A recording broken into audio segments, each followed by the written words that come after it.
There's a particular kind of loneliness that doesn't come from being alone. It comes from being the one who always makes the effort.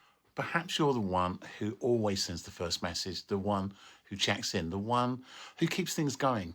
And at first, it doesn't seem like a problem. You don't mind.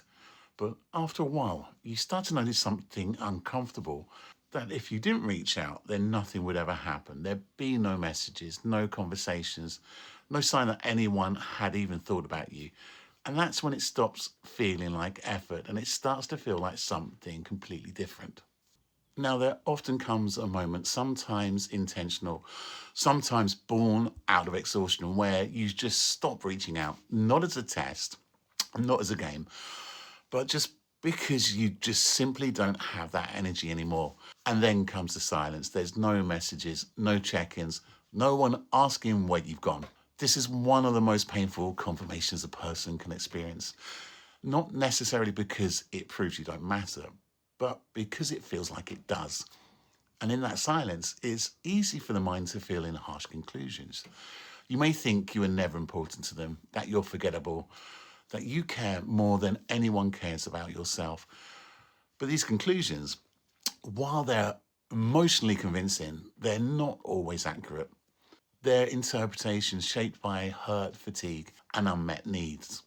Human connection is rarely perfectly balanced. Some people are natural initiators, others are passive responders, and some are so absorbed in their own struggles, while others assume that no news is good news. This doesn't excuse neglect, but it does add context.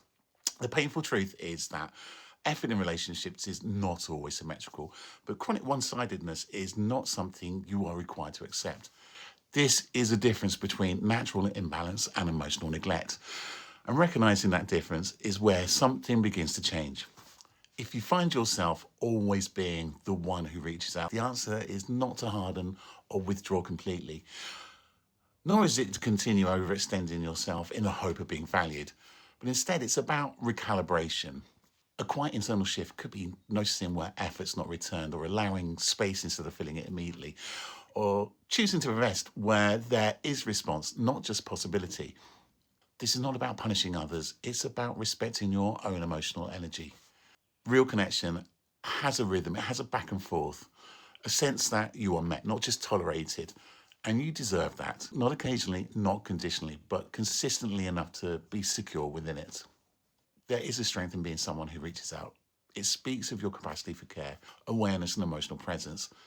But there is a different kind of strength in not always being the one who does, in allowing space, in tolerating uncertainty, in stepping back, not out of resentment, but out of self-respect. Because connection that only exists when you sustain it is not truly shared. And perhaps the most important question is no longer, why don't they reach out? But where am I still reaching where I'm not being met? Because the answer to that question is where change happens.